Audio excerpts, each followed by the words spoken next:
Every day, I bring you another wild story from the Golden Age. The moments, the legends, the secrets that shaped an era nobody can forget. If you want to keep these memories alive, hit that subscribe button. It costs nothing, but it truly helps, so thank you for being here. Now let's jump in. Sophia Loren, now 91, is finally opening up about George Peppard, and her story hits even harder when you understand where she came from. Born on September 20th, 1934 in Rome, she grew up in a world torn apart by war, dodging air raids, scrambling for safety, and living through days when food was nearly impossible to find. Her early life wasn't glamorous in the slightest. It was gritty, raw, and full of struggles that would have crushed most people. But even in the middle of all that chaos, Sophia carried a spark, a mix of beauty, determination, and real street-smart grit that made people turn their heads instantly. She was just a kid staring past the broken walls of post-war Italy, imagining a life way bigger than anything around her. That toughness she built in those early years became the backbone of her rise to cinematic royalty. Her first real break came at just 15, when she stepped into a local beauty contest and instantly caught the attention of producer Carlo Ponti, a moment that flipped her entire life. Ponti didn't just see looks, he noticed intelligence, charm, and this natural star energy you can't teach. Under Ponti's guidance, she started landing small film roles, slowly growing from a shy, underfed teenage girl into a confident young woman who lit up every frame she appeared in. Their working relationship eventually evolved into a deep romantic connection, even though the world threw everything at them: legal issues, public criticism, and plenty of people trying to tear them apart. But they held on, pushed through it all, and built a marriage that lasted more than 50 years. They stayed locked in with each other until Ponti passed in 2007, and by that time, Sophia wasn't just a star, she was an international force everyone recognized. Her rise through the 1950s wasn't slow or subtle at all. It was explosive, with films like Aida, 1953, and The Gold of Naples, 1954, turning her into someone audiences couldn't look away from. People weren't simply watching her, they were studying every move she made, every glance, every quiet expression that somehow spoke louder than dialogue. Once she stepped into Hollywood, everything leveled up fast. She shared the screen with giants like Cary Grant, Frank Sinatra, Clark Gable, and Marcello Mastroianni, bringing this wild mix of elegance, quick wit, and real-life heart that separated her from everyone around her. She didn't just act, she lived inside those scenes, and viewers felt it. Then came the role that shifted movie history, Jacira, in Two Women, 1961, directed by Vittorio De Sica. Her performance hit so hard that she became the first actor ever to win an Oscar for a foreign-language role.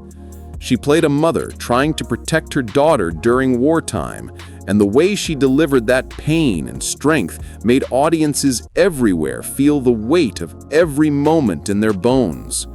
Sophia moved through life with the presence of royalty, yet she talked with the honesty of someone who never erased her past. Her dignity, her charm, and that fierce realness made her shine in an industry obsessed with perfect images and fake smiles. Even as the decades rolled on, she kept working, pushing forward, inspiring younger performers with her drive, her resilience, and her wild passion for bringing stories to life. She never let age slow her down, not for 1 second. Sophia Loren's later performances, especially in 2009, and The Life Ahead, 2020, proved she still carried the same heat, skill, and emotional punch that made her a legend from the start. In The Life Ahead, directed by her son Eduardo Ponti, she stepped into the role of Madame Rosa, a Holocaust survivor caring for vulnerable children, and the way she mixed toughness with deep, quiet tenderness showed she hadn't lost even a drop of her on-screen power. Her performance struck people right in the heart, reminding the world why her name still holds serious weight.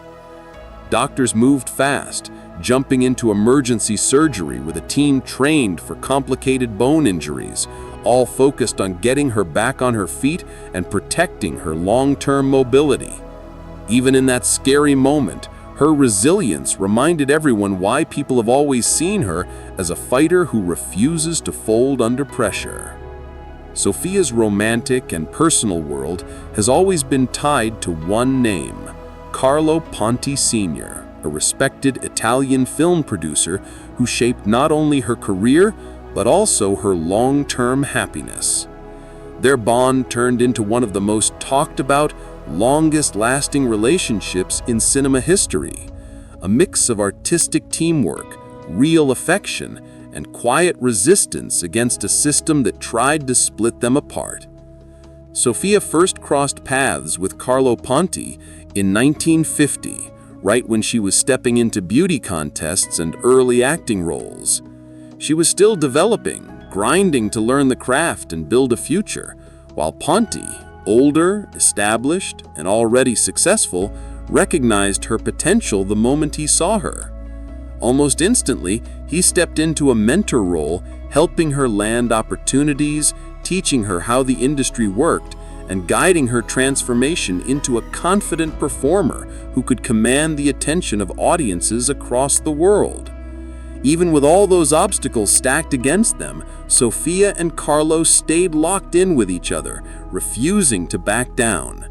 In 1957, they tried to marry by proxy in Mexico, using lawyers to stand in for them, a move that blasted into a huge scandal back in Italy, where the marriage wasn't legally recognized. The pressure got so intense that the marriage was annulled in 1962, just to avoid charges connected to bigamy, turning their private struggle into a public storm. But instead of tearing them apart, that annulment only made their bond stronger. They stayed side by side, blocking out the noise, focusing on what they were building together, and refusing to let the world decide their future. Their patience finally paid off in 1966 when Carlo Ponti secured French citizenship, which opened the door for him to legally divorce his first wife that same year. Right after that, he and Sophia married again, this time fully recognized, with no threats, no barriers, and no legal shadows hanging over them. Their union became a symbol of loyalty and serious endurance, two people refusing to let outside forces mess with their happiness. This time, the ceremony took place in Paris, giving them a fresh start and marking the true beginning of their lifelong partnership. As both partners in marriage and creators in the film world, Carlo went on to produce several of Sophia's most celebrated movies, including Two Women, the role that earned her the Academic Award for Best Actress, and Marriage Italian Style, 1964, both directed by Vittorio De Sica. Together, they built a cinematic legacy filled with Italian elegance, bold vision, and a level of class that still inspires filmmakers today. Their marriage lasted more than 4 decades, staying solid in an industry known for quick romances and messy breakups. Sophia and Carlo built a bond rooted in loyalty, real teamwork, and shared ambition, raising 2 sons, Carlo Jr., who became a respected orchestra conductor, and Eduardo, who stepped into filmmaking and carried on the artistic style their parents made famous. Sophia often called Carlo the great love of her life, the person who believed in her talent back when she was still a teenager, trying to figure out her path. She said he gave her confidence, shaped her career, and helped her grow into a respected actress with both skill and dignity, lifting her up during moments when the world felt too heavy. When Carlo Ponti passed away in 2007, the loss created a deep emptiness in Sophia's life, one nobody else could ever replace. His passing closed a huge chapter for her, both emotionally and professionally, but she never stopped honoring his memory. Even now, she speaks about him with warmth, calling him the guiding force behind her biggest achievements and the steady anchor that kept her grounded in an industry that could get chaotic fast. She often thinks back on the life they built, the long talks, the shared plans, the jokes, the dreams, and the quiet strength they always found in each other. Their story stands as a powerful reminder that real love doesn't fold under pressure, it grows stronger. Their partnership wasn't just passion, it was understanding, creativity, and a commitment that never shook, no matter what the world tried to throw at them. Now at 91, Sophia Loren stands as one of the last true stars from Hollywood's golden era, a symbol of timeless beauty, sharp intelligence, and serious emotional power. Throughout her long career, she shared the screen with legendary leading men, but there was always one name she barely mentioned: George Peppard. Only in her later years did she finally start opening up about their dynamic, revealing a complicated professional relationship loaded with admiration, tension, and moments she never forgot. George was a mystery to me, Loren begins softly, her voice carrying nostalgia mixed with caution. He was handsome, talented, but there was something behind his eyes, something troubled, something that wanted to prove itself. Her memories stretch back to the early 1960s, a time when both stars were at the height of their careers. Sophia was already a worldwide sensation with films like Two Women, El Cid, and Yesterday, Today, and Tomorrow, while Peppard had blasted into superstardom after Breakfast at Tiffany's, becoming one of the most talked about leading men in Hollywood. She said, "We met at a dinner in Los Angeles. He was quiet at first, almost distant, but when he spoke, his voice carried great authority. I could see he was a man who had fought hard to be taken seriously." Sophia described him as having a very old-school sense of masculinity, the kind that could be intriguing, charming, and sometimes a bit overwhelming. She sensed the intensity he carried, this drive to prove something every time he walked into a room, and it left an impression she couldn't shake. She noticed right away how intense he was, the kind of presence that could flip the mood of an entire room the second he walked in. She said, he could be charming, but he also carried a kind of pride, like a shield he never wanted to put down. That armor made him hard to read, hard to reach, and almost impossible to truly understand on a deeper level. Their working relationship ran on real respect, but it definitely came with some heated moments. She explained, George was serious about every detail. He wanted perfection in every line, every expression, every movement, nothing less. That kind of passion could spark a scene like firecrackers, but it could also drain everyone around him fast. She remembered how he'd get irritated when things didn't go exactly the way he pictured it, and she would just look at him with a grin and tell him, "George, life is not a battlefield." He'd laugh, but deep down, she felt he never really believed it. When she shared that memory, her laughter carried a bittersweet edge, like she was thinking about someone who fought himself as much as he fought the world. She said he wanted recognition, but he also pushed people away. That was his contradiction. It was a cycle he couldn't seem to break, wanting closeness, yet guarding himself like someone expecting an attack at any second. Sophia didn't dodge the truth about his reputation in Hollywood either. She spoke plainly about his perfectionism, his stubborn streak, and the times when working with him could be a serious challenge. She said he had a fire inside him, and that fire burned bright, but it also burned him. She remembered how arguments with studios, clashes with directors, and tension with co-stars started stacking up over the years, slowly closing doors that should have opened wider for him. Opportunities that once felt endless began shrinking, and his rise, which should have kept soaring, started slipping out of his hands. She said, George didn't play the Hollywood game.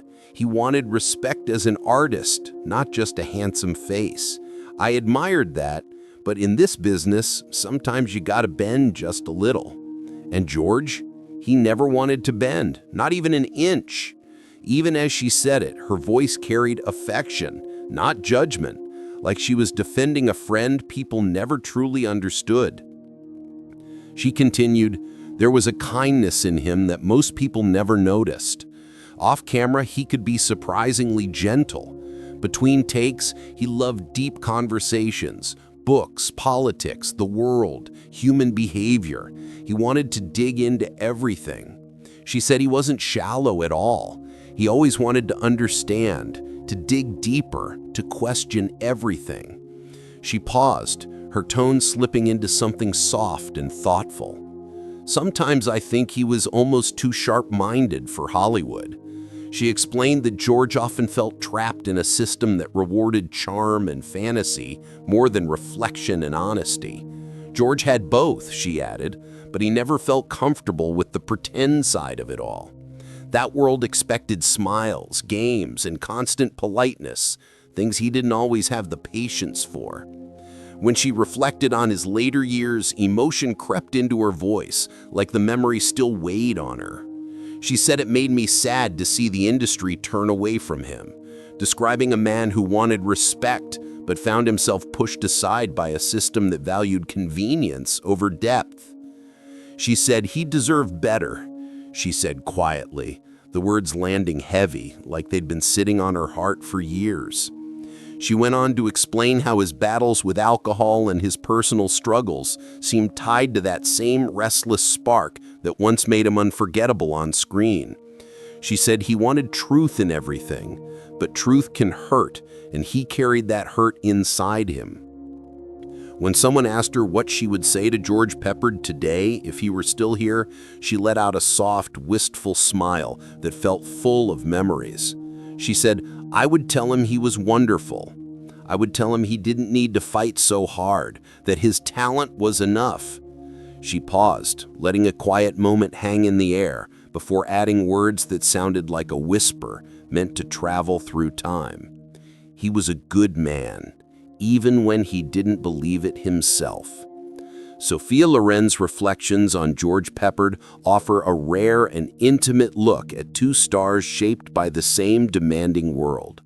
Her words, filled with compassion, clarity, and lived experience, show not just her admiration for him as an actor, but her understanding of the fragile heart he kept hidden under that confident surface.